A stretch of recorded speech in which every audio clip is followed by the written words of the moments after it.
சிறப்பு விருந்தினர்களோடு காங்கிரஸ் கட்சியினுடைய மாநில துணைத் தலைவர் திரு இதயதுல்லா நிகழ்ச்சிக்கு அவரை வரவேற்கிறேன். திரு இதயதுல்லா, மத்திய அரசு இப்போது தமிழ்நாட்டை புறக்கணிக்கவில்லையா? முன்பு புறக்கணிக்கிறதுன்னு அந்த கூட்டத்தை புறக்கணித்திருக்கு, ஆனால் இப்போ போகிறோம் அப்படின்னா புறக்கணிக்கலையா அப்படின்றது பொருள் இல்லையா?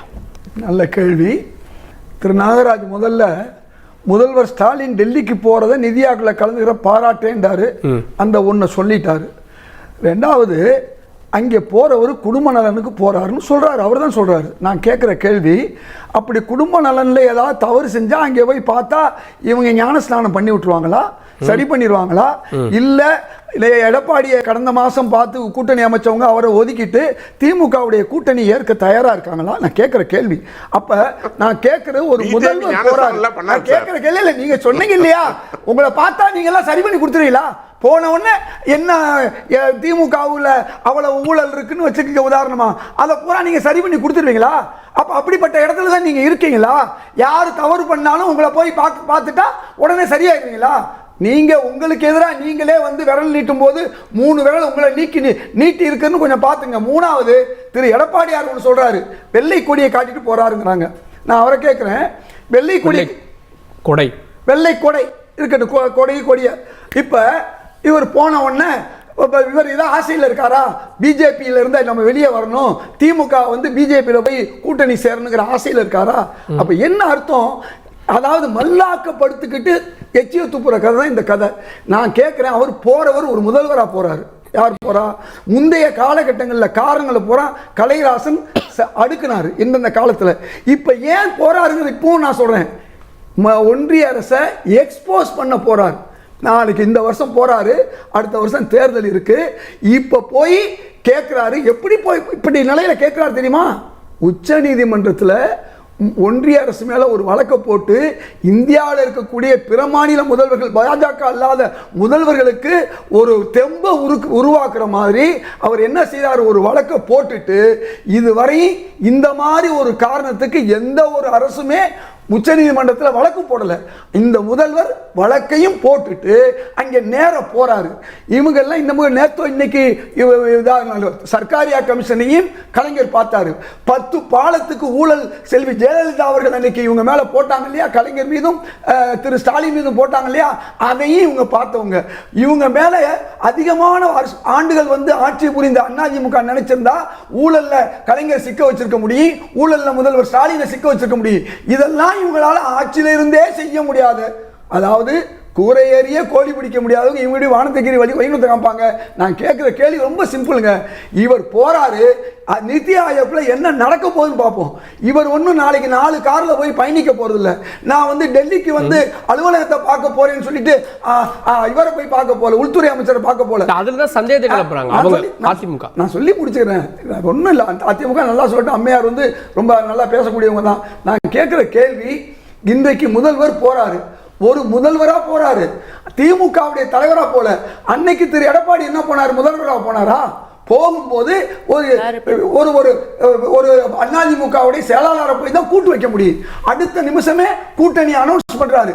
அனௌன்ஸ் பண்ண வேண்டிய தமிழ்நாட்டில் தலைமை தாங்கக்கூடிய அதிமுக அனௌன்ஸ் பண்ணல. இது தேசிய ஜனநாயக கட்சியில ஒரு 20 இடத்தை வாங்கக்கூடிய ஒரு பிஜேபியுடைய தலைவர் நாங்க கூட்டணி சேர்றோம்னு அனௌன்ஸ் பண்றாரு. அது இபிஎஸ் அவர்களை வச்சுட்டு தானே, யாரு இபிஎஸ் அவர்களை வச்சுட்டு அவர் வருகைக்காக காத்திருந்து அதுக்கப்புறம் தான் கூட்டணி அமைச்சாங்க. நான் சொல்றேன், அனௌன்ஸ் பண்ண வேண்டும். 2 பேரும் அனௌன்ஸ் பண்ணிடலாம். எதை அவர் போன பிறகுதாங்க பண்றாரு, முடிச்சிட்ட பிறகு தனியாவும் பண்றாரு, தனியா அதுக்கு பிறகு ட்வீட் போடுறாரு. இதெல்லாம் நமக்கு தெரிஞ்ச விஷயம். ஆக அதிமுக உள்ளபடியே நான் பாராட்டுறேன். என்ன பாராட்டுறேன்? திரு எடப்பாடியாரை நான் பாராட்டுறேன். அவர் எந்த நேரம் என்ன செய்வார்னு தெரியாது, அது பாஜகவுக்கு தெரியல. இன்னைக்கு கூட்டணியும் பாரு, நாளைக்கு இல்லாம கூட ஆகும். அந்த மாதிரி இப்ப சொல்றேன், எழுதி வச்சுக்கோங்க. என்ன நடக்கும்? 2 விஷயம் நடக்குங்க அடுத்த தேர்தலில். ஒண்ணு, கடைசி நேரத்தில் பிஜேபியை கழட்டி விடுவாரு. பிஜேபி சேர்ந்தா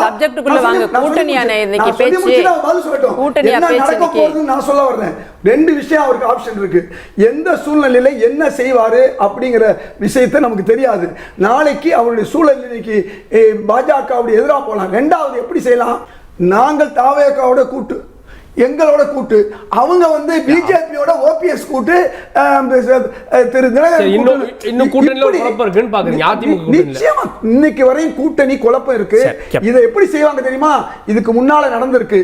அது மாதிரி என்ன செய்வாங்க, தவாக தலைவர் சொல்வாரு, எங்களுக்கும் பிஜேபிக்கு சம்பந்தம் இல்ல, நாங்க அதிமுகவோட கூட்டுன்னு சொல்லுவாங்க. இந்த பக்கத்துல என்ன சொல்லுவாங்க, எடப்பாடி என்ன சொல்லுவாரு, எங்களுக்கும் ஓபிஎஸ்க்கும் டிடிவி தினகரனுக்கும் கூட்டணி கிடையாது, அது பாஜகவோட கூட்டணி. தமிழக மக்கள் புத்திசாலிகள், இவங்க சொல்லலாம் குடும்ப நலனுக்கு போறாங்கிற ஒரு பொய்யை சொல்லலாம். குடும்ப நலனுக்கு போகிற நிலைமையில இல்லைங்கிறதுக்கு தான் நான் அவ்வளோ விளக்கமாக சொன்னேன், மக்களுக்கு புரிகிற மாதிரி. நாகராஜன் அவர்கள் சொன்னதுக்கு நான் பதிலும் சொன்னேன். அப்படின்னா நாளைக்கு நீங்கள் திமுகவை இணைக்க போறீங்களா? அது நடக்கிற காரியம். அது உங்களுக்கு விருப்பம் இல்லையா? இல்லை அதல்ல, அது நடக்காத காரியம். அது சூரியன் என்பது கிழக்க தான் உதிக்கும், மேற்க உதிக்காது. அந்த வார்த்தையை தான் நான் சொன்னேன். அப்படின்னா நீங்கள் வந்து அலைஞ்ச திமுகவோட ஆசையாக இருக்கீங்களான்னு அர்த்தம். அப்படின்னா அந்த இந்த கூட்டணி இன்டாக்ட் இருக்குன்னு நீங்களே சொல்லிட்டீங்க, நான் சொல்லலை. இந்த நாடே சொல்லுது இன்னைக்கு திமுகவுடைய கூட்டணி வந்து ரொம்ப பலமாக இருக்குன்னு சொல்கிறேன். பலவீனமாக இருக்க கூட்டணி அவங்க கூட்டணி. இன்றைக்கு ஏதோ ஈழத்தில் போய் காங்கிரஸ் தலைவர்கள் அல்லது திருமதி சோனியா காந்தி உள்பட நாங்கள்லாம் போய் துப்பாக்கி எடுத்து அங்கே ஈழத்தில் பிரபாகரனுக்கு எதிராக சண்டை போட்ட மாதிரி ஒரு பொய் சொல்கிற மாதிரி இந்த ஒரு பொய்யை சொல்லிட்டு வராங்க. எந்த ஒரு பொய்? இன்னைக்கு வந்து திமுகவுடைய அந்த கூட்டணி பேசுகிற நேரத்தில் வந்து நாங்கள் அப்படி அனுப்பிச்சு விட்டுட்டு இப்படி பண்ண முடியும். இது வேற, அது வேற. அது பொய். எப்படின்னா ஒரு நிமிஷம், ஒரு அடிப்படை உண்மை, ஒரு நாளில் போய் சீட்டு பேசி முடிக்க முடியாது, நல்லா தெரியும் உங்களுக்கு. தொடர் பேச்சு நடக்கும். இது ஒரு பேச்சுல ஒரு நேரத்தில் அவங்க பேசி முடிக்கிறது. இந்த பொய்யை வந்து பல பேர் ஊடகத்தில் சொல்றாங்க, அதை மறுக்கிற நான் நிலையில இருக்கேன். அதாவது கூட்டணி பேச்சு என்பது ஒரு நாள்ல முடியறதில்லை, இது தொடர் நடக்கிறது. இந்த ரெய்டு என்பது இது தனியா நடந்தது, அதற்கு இதுக்கு சம்பந்தம் இல்லை. இதுக்கெல்லாம் பயப்படுற ஆளு டாக்டர் கலைஞரோ முதல்வர் ஸ்டாலினோ இல்ல. ஒரே விஷயம் திரும்ப செய்யறேன். அப்ப நான் கேட்கிறேன், அப்ப எம்ஜிஆர் எங்களுக்கு 80 சீட்டு கொடுத்தாரு, திரும்ப கேட்கிறேன், 80 சீட்டு எம்ஜிஆர் கொடுத்தாரு, ஜெயலலிதா 60க்கு மேல கூட்டாங்களே, அப்ப நாங்க என்ன அவங்களோட இந்த மாதிரி ரெய்டு விட்டோமா? நாங்க இதெல்லாம் யோசிக்க வேண்டாம். கூட்டணி என்பது பலத்துக்கு தான் கொடுப்பாங்க. இன்னைக்கு காங்கிரஸ் அன்னைக்கு உள்ள பலத்துக்கு அன்னைக்கு கொடுத்தாங்க, இன்னைக்கு உள்ள பலத்துக்கு இன்னைக்கு கொடுக்குறாங்க. பாஜகவுக்கு நீங்க 20, 25 சீட்டு கொடுப்பீங்க. நாளைக்கு என்ன நடக்கும்? நீங்க இப்ப வந்து இப்ப நீங்க பேசி முடிக்கிற அமைதியா இருந்தேன் நான். நீங்க பேசும்போது நீங்க பொய்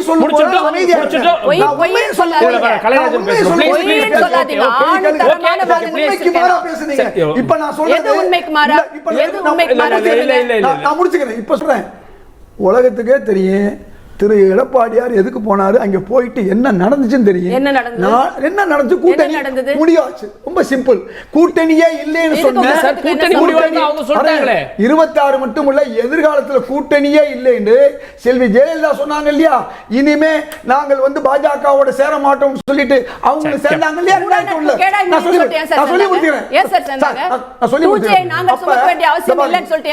மக்கள்கிட்ட போய் உண்மை நீங்க சொல்ற பொய்யோட உண்மையை கேட்கணும்.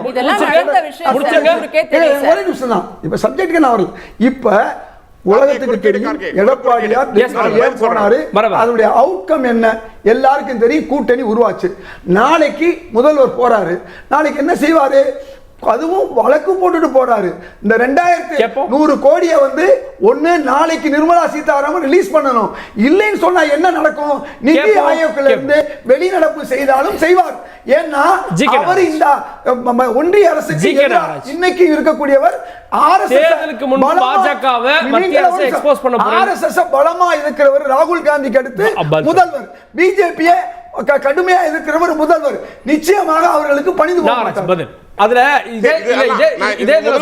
தேர்தல் ஆண்டுல பாஜக கேட்டு மத்திய அரசை எக்ஸ்போஸ் பண்றது அது ஒரு யுக்தியா இருக்கலாம்ல. அவங்க கொடுக்க மாட்டாங்க பாருங்க அப்படின்னு. அதாங்க நான் அதான் சொல்ல வரேன், நான் சொல்லி முடிச்சிடுறேன். அதாவது இன்னொன்னு, நம்ம இதயத்துள்ள அவர்கள் சொன்னாங்க பாஜக அதிமுக கூட்டணி இதெல்லாம் குறித்தெல்லாம் பேசினாங்க. 2 நாளுக்கு முன்பாக உங்களுடைய கூட்டணி, உங்களுடைய காங்கிரஸ் மாவட்ட செயலாளர் கூட்டம் நடந்தது. அதில் என்ன சொன்னாங்க? திமுக கூட்டணி வேண்டாம், நமக்கு ஆட்சி அதிகாரத்தில் பங்கு வேணும், எனவே தாவாக்கோடு கூட்டு வைக்கலாம்னு சொன்னாங்களா இல்லையா? உங்க கூட்டணியிலேயே நீங்களே நீங்க என்ன அதிமுக பாஜக பேசுறது? உண்மைக்கு மாறான தகவல். நான் அந்த இடத்துல இருந்தேன், பத்திரிகையில வந்த செய்தி பாருங்க, இது நீங்க மறுப்பு கொடுத்திருக்கணும் இல்லங்கறத. பத்திரிகையில வந்த செய்தி செல்ல பெருந்தகை பேசிக் கொண்டிருக்கின்ற செய்தி. செல்ல பெருந்தகை கேக்குறாங்க ஆட்சியத்தில் பங்கு வேணும். இது என்ன மாற்று கருத்து உங்களுக்கு? அவர் இன்னொரு கேட்கிறாரு, ஒரு நிமிஷம், நாளைக்கு பிரதமரையோ அமித்ஷாவையோ முதலமைச்சர் சந்திக்கல. இல்ல அவர் என்ன கேட்கிறாரு, பிரதமரையோ முதலமைச்சரையோ சந்திக்கல. ஒருவேளை சந்திச்சா திமுக பாஜக கூட்டணி அமைஞ்சிருமா? பாஜக அதை ஏத்துக்குமா? திமுக கேட்கிறாங்க. அதாவது நீங்க போய் இல்ல டெல்லியில போய் நீங்க எப்படி போய் நடந்தாலும் கெஞ்சினாலும் மிஞ்சினாலும் எது செஞ்சாலும் ஊழல் செஞ்சா தண்டனை அனுபவிச்சுட்டு ஆகணும். அதுல எந்த மாற்று கருத்தும் கிடையாது. நீங்க அங்க போய் நீங்களே சொல்லிட்டீங்க, 1% கூட நீங்கள் மீள்வதற்கு அங்க வாய்ப்பு இல்ல. மீள்வதற்கு இல்ல. நீங்க தொடர்ந்து பேசுறது எல்லாமே நாளைக்கு டெல்லி போயிட்டு வழக்கம் போல வெளியே மத்திய அரசை கேட்டேன் கொடுக்கவில்லை என்று கண்ணீரும் கம்பளையுமாக புலம்பி மக்களிடம் ஒரு ஆதரவை தேடுவதற்கான நாடகம் என்றுதான் அதை சொல்றேன்.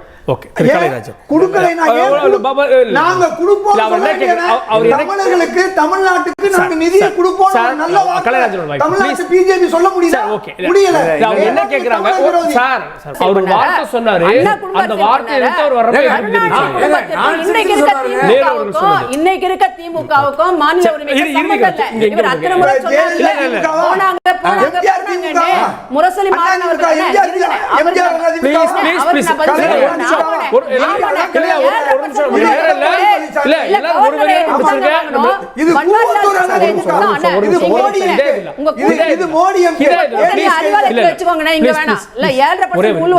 பன்வாரிலால் புரோஹித்தை எதிர்த்து தான் வாங்கணும். 11 மருத்துவ கல்லூரி மத்திய அரசை எதிர்த்து தான் நாங்க ஒரே வரி. தமிழக சட்டமன்றத்தில் செல்வி ஜெயலலிதா அவர்கள் பிரபாகரனை விலங்கிட்டு கொண்டு இங்கே அவருக்கு தூக்கு தண்டனை கொடுப்போம்னு சொன்னது யாரு? சரி, ஓகே. முதலமைச்சருடைய டெல்லி பயணம் அடுத்த தாக்கம் என்ன அப்படின்றத பொறுத்து பார்க்கலாம். விவாதத்தில் இணைந்த விருதுகளுக்கு நன்றி, பார்த்தவங்களுக்கு நன்றி.